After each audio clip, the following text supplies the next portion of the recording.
Hello, जय Hind everyone. मैं विकास तंवर आप सभी का एक बार फिर से स्वागत करता हूं एग्जाम टॉक्स में। और जैसा कि आप सभी को पता है, यहाँ पे हम इम्पोर्टेंट क्वेश्चंस जो हैं वो प्रैक्टिस करते हैं ताकि हम एग्जाम में एक भी क्वेश्चंस ना छोड़ के आए। यहाँ पे जो इम्पोर्टेंट क्वेश्चंस होने वाले हैं वो होंगे एनडीए, सीडीएस, एफकेट और सीएपीएफ असिस्टेंट कमांडेंट के लिए, जो कि अभी आपके एग्जाम इन फ्यूचर आने वाले हैं। अप्रैल के अंदर भी होंगे, उसके बाद आपका सीएपीएफ का अगस्त के अंदर होगा और एफकेट आपका फेब के अंदर होगा। तो जितने भी स्टूडेंट इन एग्जाम्स की प्रिपरेशन कर रहे हैं और जीके के स्कोर में उनको प्रॉब्लम आ रही है, तो इजीली वो अपना जीके का स्कोर बूस्ट कर सकते हैं मेरे साथ इन क्वेश्चंस को प्रैक्टिस करके। और आप सभी को पता होगा, अब तक मैंने 6 सेट जो है प्रैक्टिस सेट वो करा दिए हैं और आज हमारा 7th है। यहाँ पे हमारा टारगेट रहने वाला है 1000 से ज्यादा क्वेश्चंस करना इंडियन पॉलिटी के, और साथ में उसके बाद हिस्ट्री और ज्योग्राफी के इंपॉर्टेंट क्वेश्चंस भी हम आपके साथ मिलके करेंगे। तो डेफिनेटली करेंगे और अच्छा स्कोर भी हम करके आएंगे एग्जाम के अंदर। तो चलिए फर्स्ट क्वेश्चन से स्टार्टिंग करते हैं। पहला क्वेश्चन आपकी स्क्रीन पे आपके सामने है और इसका जवाब आपको देना है। तो चलिए ट्राई करते हैं। फर्स्ट क्वेश्चन क्या कहता है, Which of the following are among the fundamental duties as listed in the constitution? इनमें से कौन सी फंडामेंटल ड्यूटी है जो आपके कॉन्स्टिट्यूशन में मेंशन है? अगर बात करें आप फंडामेंटल ड्यूटी की, तो भाई फंडामेंटल ड्यूटी जो है वो आपकी आती है पार्ट 4th ए के अंदर। और आर्टिकल की अगर बात करें तो आर्टिकल आपका 51 ए जो है इंडियन कॉन्स्टिट्यूशन का, उसमें मेंशन है फंडामेंटल ड्यूटीज। और ये हमने ली थी USSR, United Soviet socialist Republic से। और अब देखते हैं किस तरीके से और इनको ऐड किया गया था। चलो मैं लिख देता हूं दो चार बातें। और ऐड किया गया किसकी रिकमेंडेशन पे? सवरन सिंह कमेटी, सवरन सिंह कमेटी की रिकमेंडेशन पे इनको ऐड किया गया। और टोटल जो है वो 11 फंडामेंटल ड्यूटीज हैं एट प्रेजेंट। तो फर्स्ट देखते हैं अब, to preserve the rich heritage of our composite culture. तो ये बात कही गई है और ये आपकी एक फंडामेंटल राइट है कि जितना भी हमारा हेरिटेज कल्चर है, या आप अगर बात करो कल्चर को प्रोटेक्ट करने की, मॉन्यूमेंट्स को प्रोटेक्ट करने की, तो सारी की सारी बात आपकी फंडामेंटल ड्यूटी में कही गई है। To abide by the constitution, हमें हमारे संविधान का पालन करना चाहिए। तो ये बात भी डेफिनेटली आपकी जो क्वेश्चन है, सॉरी क्या बोलते हैं इसको, कॉन्स्टिट्यूशन जो है उसके अंदर मेंशन करी गई है। नेक्स्ट है to strive for excellence in scientific research to win international fame. देखो, अंतरराष्ट्रीय फेम या इंटरनेशनल फेम के लिए हमें काम नहीं करना, हमें करना है लोगों के वेलफेयर के लिए। तो ये जो इंटरनेशनल फेम आ गया, उसकी वजह से हमारी ये फंडामेंटल ड्यूटी नहीं है। अदरवाइज ये बात तो कही गई है, पर इसकी वजह से नहीं है। To render national service when called upon to do, जब आपको देश की सेवा के लिए बुलाया जाए तो आपको जाना चाहिए, ये आपका एक मौलिक कर्तव्य बनता है। तो ये भी एक फंडामेंटल ड्यूटी है। यानी थर्ड नहीं है, बाकी फर्स्ट, सेकंड और फोर्थ है।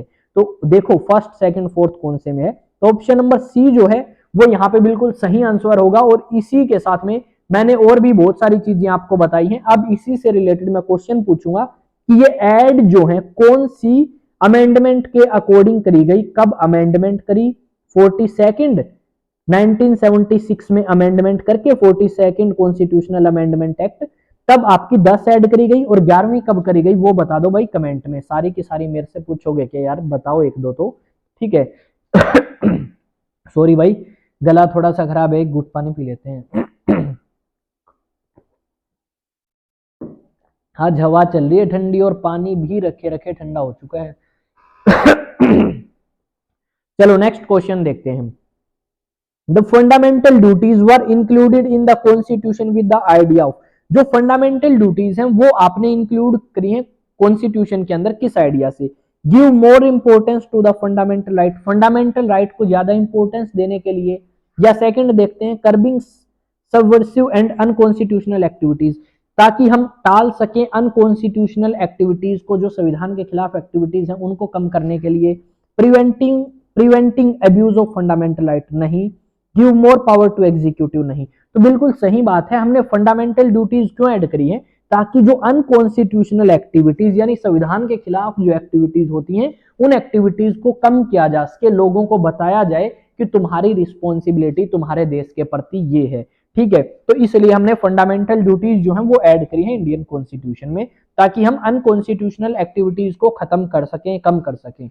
नेक्स्ट आपका क्वेश्चन है question number 3, the constitution describes India as a, constitution India को कैसे डिस्क्राइब करता है? तो कॉन्स्टिट्यूशन का जो आर्टिकल 1 है उसमें लिखा गया है यूनियन ऑफ स्टेट्स। क्या लिखा गया है? Union of states. देखो मैंने बताया है प्रथम कदम बैच के अंदर, आप डेफिनेटली वहां पे जाके क्लासेस अटेंड कर सकते हैं और बेसिक भी क्लियर करें और क्वेश्चंस भी सोल्व करें उस बैच को अटेंड करने के बाद। तो ये बात लिखी गई है आर्टिकल नंबर 1 में। क्या लिखा गया है? India that is Bharat. मैं लिख देता हूं क्या लिखा गया है, India that is Bharat shall be union of states. क्या लिखा है भाई? Union of states. तो कॉन्स्टिट्यूशन क्या डिफाइन करता है इंडिया को? यूनियन ऑफ स्टेट डिफाइन करता है मेरे भाई। तो ये आर्टिकल 1 में लिखा गया है, तो हमने बता दिया option B is the correct. और ये बात मैंने आपकी बताई है प्रथम कदम बैच में, इजिली सोल्व कर लोगे आप इसको। अब आते हैं the union of India consist of. देखो मैंने वहां पे दो बातें और बताई थी, एक होता है territory of India, territory of India, या दूसरा है यूनियन ऑफ इंडिया। ठीक है, यूनियन ऑफ इंडिया। तो इन दोनों में फर्क भी मैंने प्रथम कदम बैच में बताया है, तो ये क्वेश्चन भी आपका है।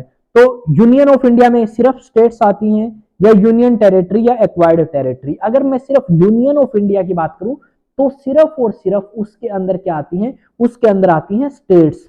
तो हम बता देंगे कि ऑप्शन नंबर ए हमारा करेक्ट है, क्योंकि यूनियन ऑफ इंडिया में स्टेट्स आती हैं। टेरिटरी ऑफ इंडिया की अगर बात करूं तो टेरिटरी में एक्वायर्ड भी आ जाती हैं, यूनियन टेरिटरीज भी और स्टेट्स भी। तो हम इसके साथ तब जा सकते थे अगर यहाँ पे टेरिटरी ऑफ इंडिया पूछता, तो हम 1 2 3 यानी ऑप्शन नंबर डी कर देते। पर यहाँ पे पूछा क्या है? यूनियन ऑफ इंडिया, तो हमने बता दिया यूनियन ऑफ इंडिया में तो भाई साहब सिर्फ स्टेट आएंगे, यानी ऑप्शन 1 ही आएगा इसमें। 5th question, consider the following statements. A person who was born on 26 January 1951 in Rangoon, whose father was a citizen of India by birth at the time of his birth is deemed to be Indian citizen by descendant। इसमें कहा है 26 January 1951 को एक लड़के का जन्म हुआ, कहां पे? रंगून यानी म्यांमार के अंदर। और जब उसका जन्म हुआ उसके फादर क्या थे? इंडिया के सिटीजन थे। तो क्या वो लड़का इंडियन सिटीजन माना जाएगा? बाय डिसेंडेंट, बिल्कुल माना जाएगा। देखो बर्थ तो इंडिया में नहीं हुआ, पर उसके जो पूर्वज हैं या उसके फैमिली वाले हैं वो क्या है? इंडियन है, तो उसको इंडिया का नागरिक माना जाएगा। तो ये स्टेटमेंट तो है ठीक। अब बढ़ते हैं नेक्स्ट स्टेटमेंट की तरफ।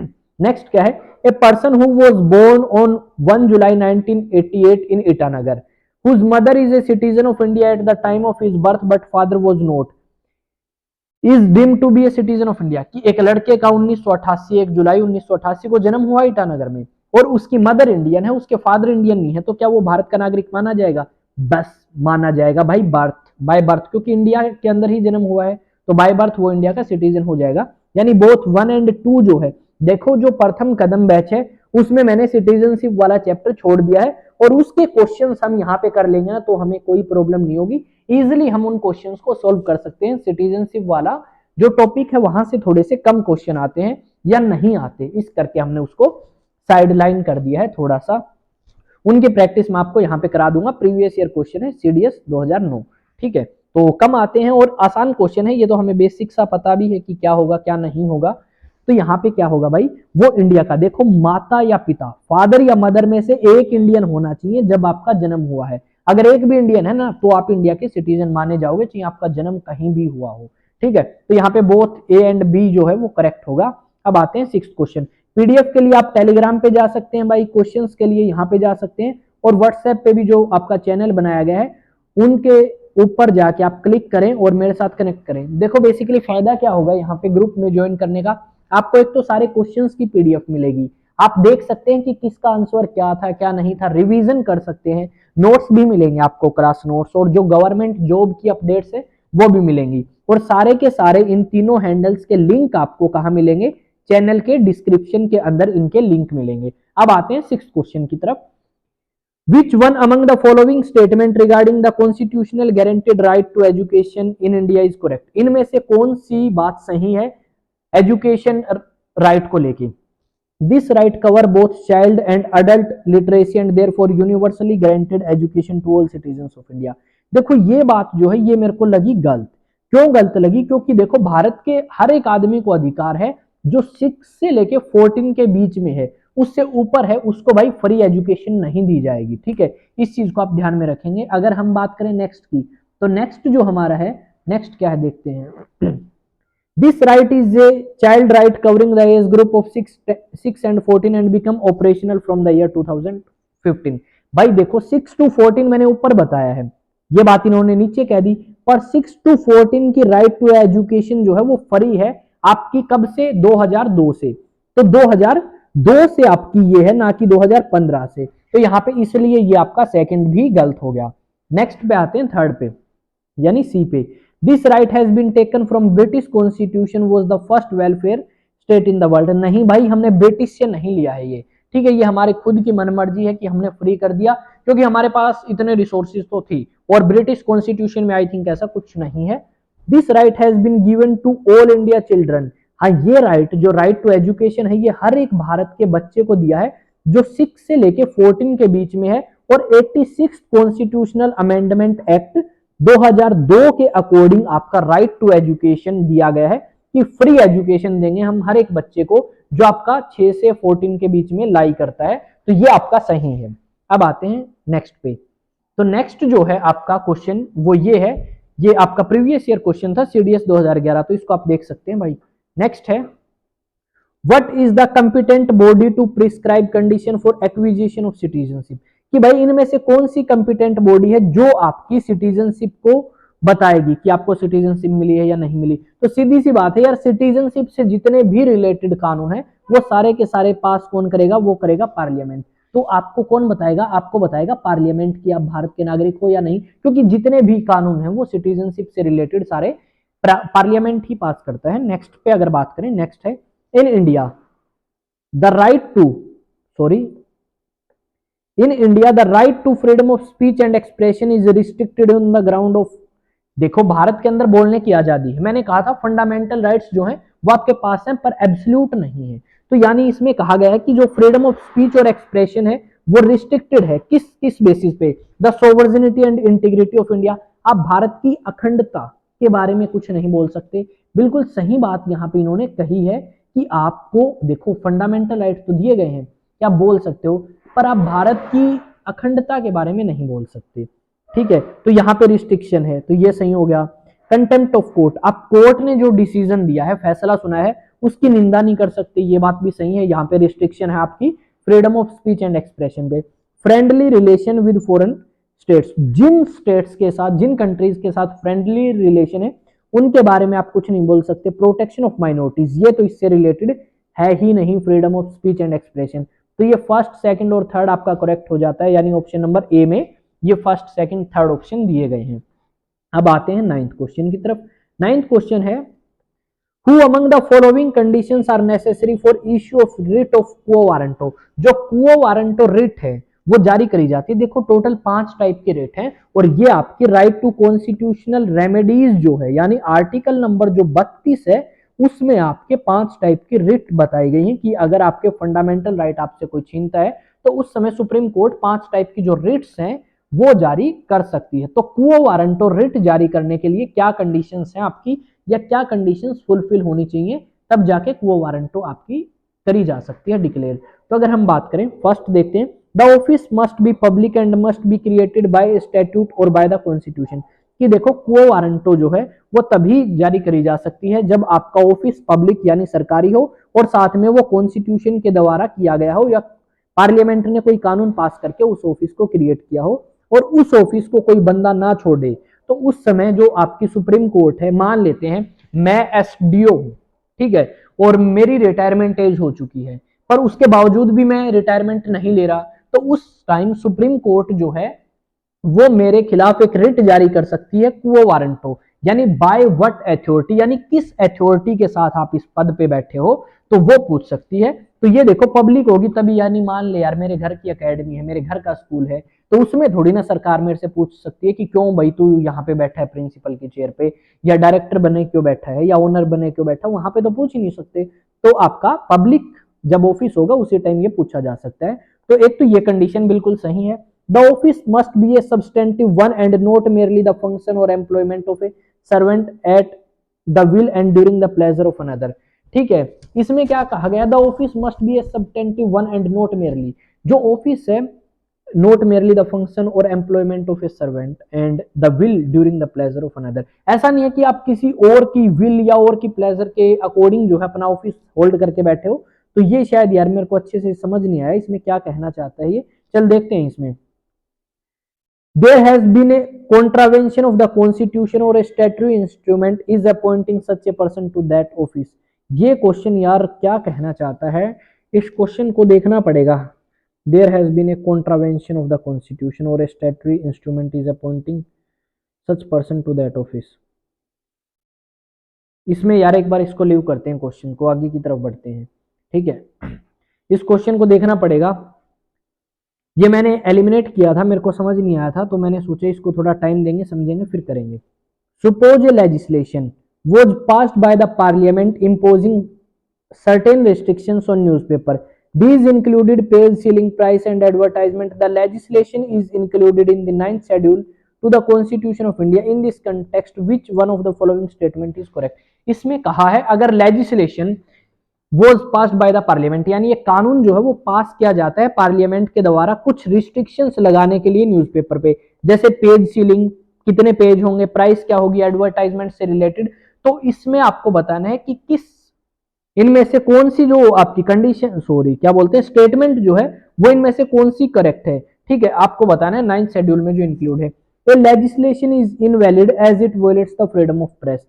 क्या लेजिस्लेशन जो है वो इनवैलिड, यानी जो कानून आपका लागू किया गया है वो इनवैलिड है क्योंकि उन्होंने फ्रीडम ऑफ प्रेस को वायलेट किया है। नेक्स्ट जो स्टेटमेंट दी गई है उसमें क्या कहा गया है, नेक्स्ट स्टेटमेंट की अगर बात करें तो नेक्स्ट में है, ये तो गलत है यार, ठीक है, ऐसा नहीं कर सकते।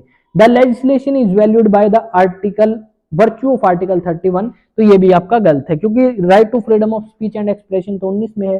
The legislation is invalid as it impose unreasonable restriction under article 19(2) of the constitution. सही बात, देखो right to freedom of speech and expression जो है वो आर्टिकल 19 में है, और यहाँ पे कहा है कि जो कानून पार्लियामेंट ने पास किया है वो कानून आपका इनवैलिड है। क्यों इनवैलिड है, क्योंकि वो अनरीजनेबल रिस्ट्रिक्शंस जो हैं वो आपकी थोप रही हैं किसके ऊपर, आपकी न्यूज़पेपर एजेंसीज के ऊपर, तो ये आपका सही होगा। Right to information, assistant commandant का क्वेश्चन है। राइट टू इंफॉर्मेशन क्या है, राइट टू इंफॉर्मेशन आपका एक फंडामेंटल राइट है। ठीक है, राइट टू इंफॉर्मेशन जो है ये आता है आर्टिकल 21 के अंदर। कहां पे आता है, आर्टिकल 21 के अंदर राइट टू इंफॉर्मेशन आता है, तो ये क्या है, फंडामेंटल राइट है।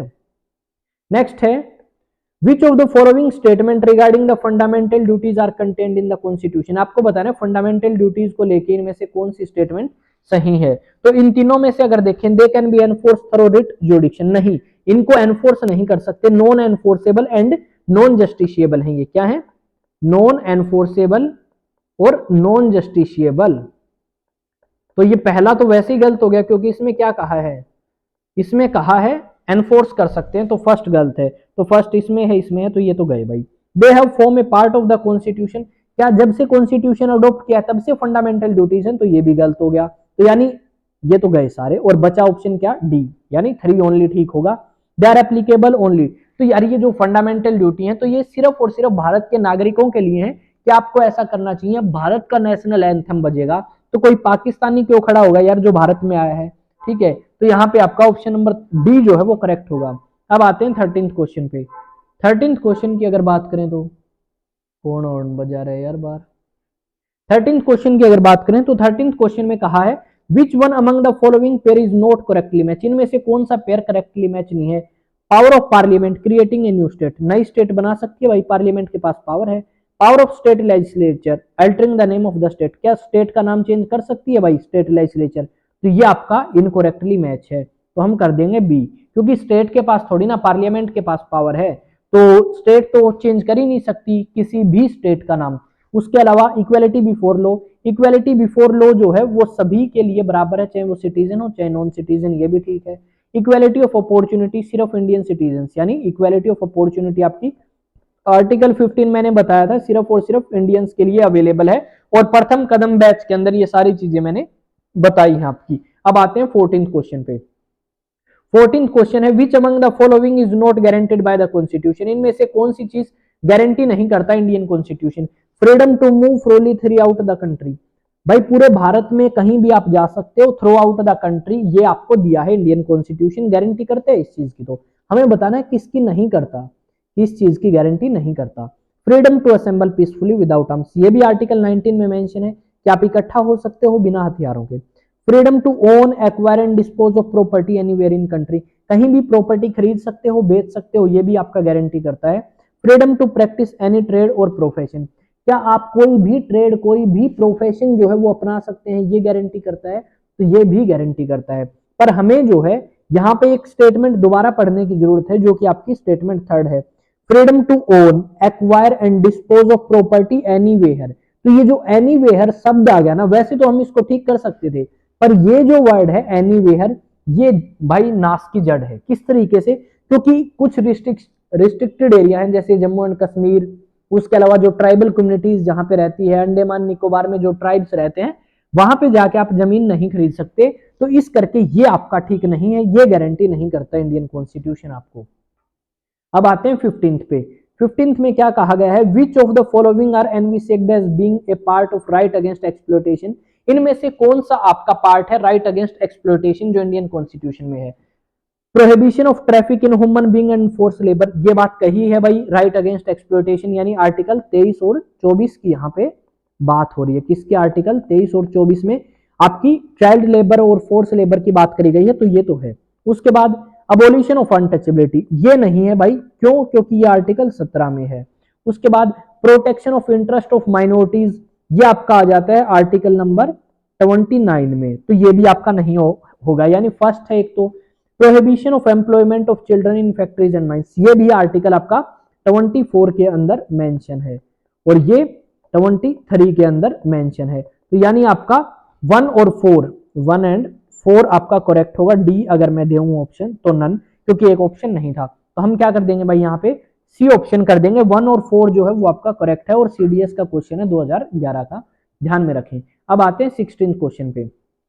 The purpose of directive principle of state policy is, क्या पर्पज है डीपीएसपी का, जो हमने आयरलैंड से ली थी। कहां से ली थी भाई, ये हमने ली है आयरलैंड से। तो क्या पर्पज है इनका, अगर पर्पज की बात करें, lay down positive instructions which would guide state policy at all level, कि ये जो है आपकी गाइड करती हैं स्टेट पॉलिसीज को हर एक लेवल पे। इंप्लीमेंट गांधीज आइडिया, क्या गांधी का आइडिया था ये कि डिसेंट्रलाइजेशन करो स्टेट्स को। या फिर नेक्स्ट है check to use arbitrary power, government की जो पावर्स हैं उनको चेक करने के लिए डीपीएसपी इंट्रोड्यूस करी है।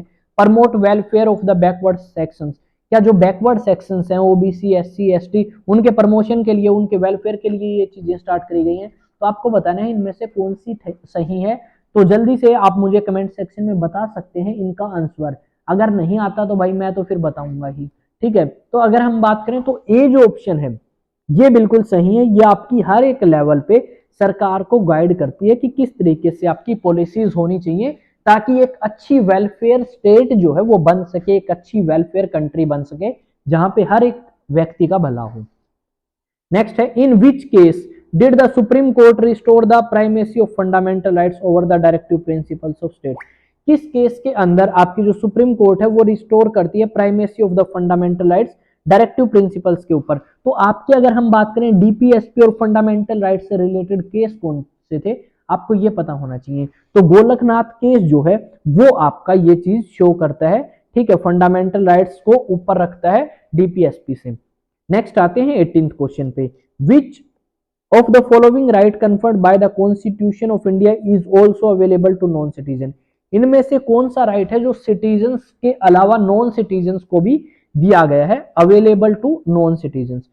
राइट टू कॉन्स्टिट्यूशनल रेमेडीज, क्या ये दिया गया है, अगर हम बात करें तो नेक्स्ट देखते हैं क्या है, फ्रीडम ऑफ स्पीच, बोलने की आजादी दी गई है भाई, ये सबको है। ये कौन सा आर्टिकल है, ये आर्टिकल आपका 19 है। तो बोलने की आजादी तो हर एक इंसान को है, ऐसा थोड़ी ना कोई फोन से आएगा बोलेगा नहीं। देखो जमीन नहीं खरीद सकता भारत में, ठीक है, और एक्वायर नहीं कर सकता प्रॉपर्टी, सेटल नहीं हो सकता भारत के अंदर अगर वो भारत का नागरिक नहीं है, क्योंकि यहाँ पे बात ही नॉन सिटीजन की करी है। तो बोलने की आजादी हमने दी है, चाहे वो इंडिया का सिटीजन ही क्यों ना हो। उसके बाद अगर बात करें next question, Bihar public service commission का क्वेश्चन है, अच्छा क्वेश्चन है। Which one of the following is a human right as well as fundamental right, इनमें से कौन सा ह्यूमन राइट के साथ साथ में फंडामेंटल राइट भी है। तो अगर हम बात करें ह्यूमन राइट्स के अलावा जो फंडामेंटल राइट है वो है राइट टू एजुकेशन, यानी एक इंसान का अधिकार है वो शिक्षा ले, और साथ में ये आपका एक फंडामेंटल राइट है। Right to information, right to work, right to housing जो है वो ह्यूमन राइट्स के अलावा फंडामेंटल नहीं है। ठीक है, तो हम यहाँ पे कर देंगे राइट टू एजुकेशन आपका फंडामेंटल राइट है according to article number 21A। ठीक है, अब आते हैं 20वें क्वेश्चन। अब under the constitution of India which one of the following is not a fundamental duty, इनमें से कौन सी फंडामेंटल ड्यूटी नहीं है? To vote in public elections, भाई मेरे को तो यही नहीं लग रही। वोट इन पब्लिक इलेक्शंस ये फंडामेंटल ड्यूटी थोड़ी ना है। डेवलप साइंटिफिक टेम्पर है, सेफगार्ड पब्लिक प्रॉपर्टी ना तोड़ो ये भी है, कॉन्स्टिट्यूशन की रिस्पेक्ट करो ये भी है, और उसके आइडियाज की रिस्पेक्ट करो। तो वोट इन पब्लिक इलेक्शन ये फंडामेंटल ड्यूटी आपकी नहीं है, और नहीं है ही पूछा है इसने।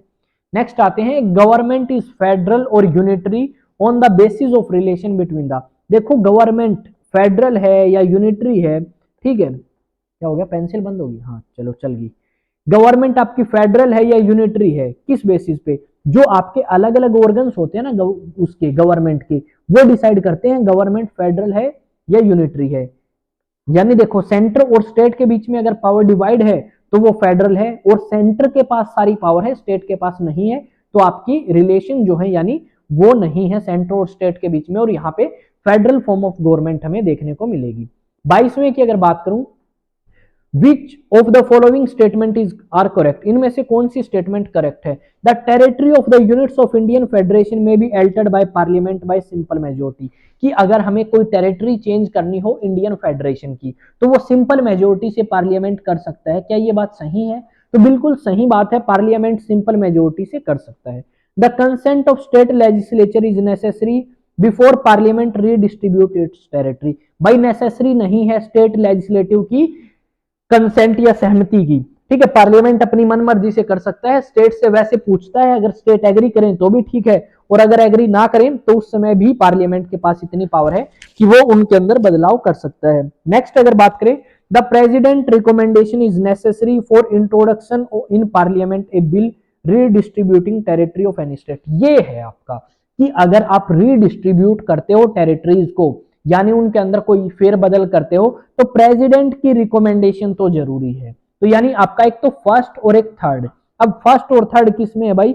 फर्स्ट और थर्ड है डी में, फर्स्ट और थर्ड डी के अंदर है, तो डी हमारा हो जाएगा। फोर्थ और देखते हैं क्या कहा है, the president must receive the state of union before recommending A bill on altering name of the state, president जरूरी है कि वो रिकमेंड जो नाम चेंज करता है स्टेट्स का या आपका और कुछ चेंज करता है स्टेट में, तो स्टेट का ओपिनियन जरूरी है प्रेसिडेंट के लिए रिसीव करना? नहीं भाई, कोई जरूरी नहीं है, बस पूछता है प्रेसिडेंट कि भाई मैं तो ये कर रहा हूँ, एक टाइप से आप ये मान सकते हो, बताता ही है, प्रेसिडेंट पूछता भी नहीं है।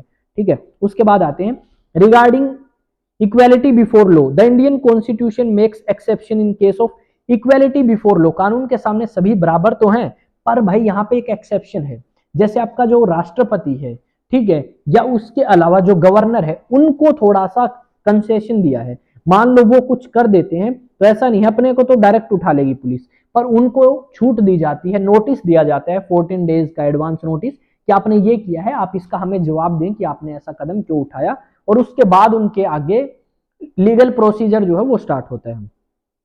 Censorship of a press, censorship of a press का मीनिंग क्या है भाई? Censorship of a press has to be judged by the test of reasonableness. ठीक है, यानी सेंसरशिप क्या होती है भाई? आप उसको सेंसर कर रहे हो, आप देख रहे हो कि उसके अंदर क्या चीजें हैं क्या नहीं है, यानी आप उन चीजों को क्या कर रहे हो, जज कर रहे हो, टेस्ट कर रहे हो, तो आपका यही आपके इसके अंदर आता है। ठीक है, सेंसरशिप का मतलब होता है देखना कि भाई कुछ ऐसा तो नहीं है जो अनरीजनेबल सा हो। Freedom of speech and expression are restricted in the constitution on ground of, देखो फ्रीडम ऑफ स्पीच आपकी किन सिचुएशंस में आपसे छीनी जा सकती है या रिस्ट्रिक्ट है? डिफेमेशन, भाई किसी की बदनामी नहीं कर सकते, आप कोर्ट की निंदा नहीं कर सकते, प्रोटेक्टिंग ए शेड्यूल्ड ट्राइब, ये अगर बात करें प्रोटेक्टिंग ए शेड्यूल्ड ट्राइब मुझे नहीं जमा भाई। ठीक है, प्रोटेक्टिंग ए शेड्यूल्ड ट्राइब जो है वो मुझे नहीं जमा, क्योंकि इनकी तो कोई बात ही नहीं है यहाँ पे। Friendly relation with foreign state, ये तीन आपके आएंगे। तो फ्रेंडली रिलेशन है जिन भी स्टेट्स के साथ, उनके बारे में हम कुछ बुरा भला नहीं कह सकते, यानी 1, 2 और 4 आपका सही है यहाँ पे। 26 क्वेश्चन की अगर बात करें, the right against exploitation prohibits children, जो राइट अगेंस्ट एक्सप्लॉयटेशन है वो प्रोहिबिट करता है चिल्ड्रन को कि below 14 years of age from employment in family. नहीं भाई, 14 से नीचे है तो फैमिली बिजनेस में तो कर सकता है काम, वो एक्सप्लॉयटेशन थोड़ी ना है, हम हमारे घरों में काम करते हैं। Below 14 years of age from being employed in, जहां पे भाई खतरा है वहां पे आपको नहीं लगाया जा सकता अगर आप 14 से नीचे हैं। फैमिली फार्म में काम कर सकते हो from doing all the above, नहीं भाई, इसमें हमारे पास बी जो ऑप्शन है वो आएगा कि आप जहां पे खतरा है, ठीक है, जो खतरनाक इंडस्ट्रीज है वहां पे आपसे काम नहीं कराया जा सकता अगर आप बिलो 14 है तो, और अबोव 14 है तो भी, ठीक है। अब आते हैं 27 पे, which of the following comes under right to equality, right to equality के अकॉर्डिंग इनमें से कौन सा आता है, no discrimination by state on ground of religion और रेस, कि भाई किसी भी बंदे के साथ भेदभाव नहीं किया जाएगा उसके धर्म और उसकी रेस के आधार पे, ठीक है, यानी किस रेस से, जैसे हम अपने आप को आर्यंस कहते हैं, पठान कहते हैं, अलग अलग आपकी रेस जो है दुनिया के अंदर एग्जिस्ट करती हैं, ठीक है। तो एक तो ये आ गया भाई, डिस्क्रिमिनेशन नहीं किया जाएगा, इक्वल प्रोटेक्शन ऑफ लॉ, सभी को इक्वल प्रोटेक्ट किया जाएगा, equal pay for equal work, ये भी आपकी बात कही गई है। उसके बाद अगर हम बात करें नेक्स्ट की, नेक्स्ट कौन सा आता है आपका, नेक्स्ट आ जाता है equality of opportunity in matter of public employment under the state comes under the right to equality. Right to equality में आपकी equal pay for equal work तो नहीं है यार, equal pay for equal work जो है ये आपका इसमें नहीं है राइट टू इक्वालिटी में, ये है इक्वल अपॉर्चुनिटी और ये सारी, ठीक है, यानी राइट टू इक्वालिटी यानी आर्टिकल 14 से 18 तक। तो अब देख लो भाई आर्टिकल 14 से 18 कौन कौन सा है, ये आपका आता है आर्टिकल 15 में equal protection of law article 14, और ये आपका आर्टिकल 16, ये नहीं आता आपका equal pay for equal work, ठीक है, तो हम इसको एलिमिनेट कर देंगे, तो हमारा आ जाएगा 1 2 4 किस में है, डी में है, तो ये सही है, ठीक है। अब इसके बाद अगर आगे बात करें, क्या आगे अगर हम बात करें तो आगे देखते हैं 28th question, which of the following can impose reasonable restriction on fundamental right of Indian citizen, कौन आपके रिस्ट्रिक्शंस इंपोज कर सकता है फंडामेंटल राइट्स के ऊपर, जो भारत के नागरिक हैं उनके फंडामेंटल राइट्स के ऊपर। तो रिस्ट्रिक्शंस जो है वो इंपोज करी जा सकती हैं भाई पार्लियामेंट के द्वारा, ठीक है। मान लो नेशनल इमरजेंसी लगी तो उस टाइम कुछ रिस्ट्रिक्शंस या हमारे जो फंडामेंटल राइट्स हैं, मौलिक अधिकार हैं, वो हमसे छीने जा सकते हैं। अब आते हैं 29th क्वेश्चन के ऊपर। 29th क्वेश्चन है the right to constitutional remedies in India is available to, जो राइट टू कॉन्स्टिट्यूशनल रेमेडीज है वो किसको आपकी यहाँ पे दी गई है, अगर हम बात करें तो राइट टू कॉन्स्टिट्यूशनल रेमेडीज जो है all person in case of infringement, अगर किसी भी व्यक्ति के फंडामेंटल राइट्स उनसे छीन लिए जाते हैं, चाहे वो कोई भी हो, उसके फंडामेंटल राइट्स को प्रोटेक्ट करने के लिए राइट टू कॉन्स्टिट्यूशनल रेमेडीज यानी आर्टिकल 32 जो है वो काम करेगा उसके मौलिक अधिकार उसे दिलाने के लिए। तो इस चीज को आप ध्यान में रखेंगे, और जितने भी स्टूडेंट्स हैं वो ये पीडीएफ ले सकते हैं टेलीग्राम पे, टेलीग्राम चैनल का लिंक जो है आपको चैनल के डिस्क्रिप्शन में मिलेगा, इंस्टा और व्हाट्सएप का भी, वहां पे जाके आप फॉलो कर सकते हैं, पीडीएफ ले सकते हैं और अपना स्कोर जो है जीके के अंदर बूस्ट कर सकते हैं, ठीक है। और साथ में भाई टेंशन की जरूरत है नहीं, क्योंकि मैं आ चुका हूँ, स्कोर इजिली इंक्रीज होगा आपका, और एक दो क्वेश्चंस जो है उनके अंदर डाउट था वो मैंने अच्छे से रीड नहीं किया उस टाइम और फिर मेरे को समझ नहीं आया, तो देखते हैं उस क्वेश्चन को, बाकी ऐसा चलता रहता है भाई, अब मैं भी भगवान नहीं हूँ, कई बार गलती जो है मेरे से भी हो सकती है, और डेफिनेटली हम उस गलती को सुधार सकते हैं, यही इंसान के पास एक जो अच्छा विकल्प या ऑप्शन हम कह सकते हैं जो भगवान ने दिया है। तो आई होप चीजें आपने एंजॉय करी होंगी और अच्छे से आप अपनी पढ़ाई जो है वो जारी रख रहे होंगे, ताकि आपका सिलेक्शन जो है वो अकेडमीज तक पहुंचने तक हो, जैसे NDA national defence academy, combined defence services में IMA Indian military academy, officers training academy, उसके अलावा एफकेट एकेडमी, सारी जगह आप जाएं और आई होप आपका सिलेक्शन इस बार हो 2024 में। तो मिलते हैं नेक्स्ट वीडियो में, जय हिंद जय भारत।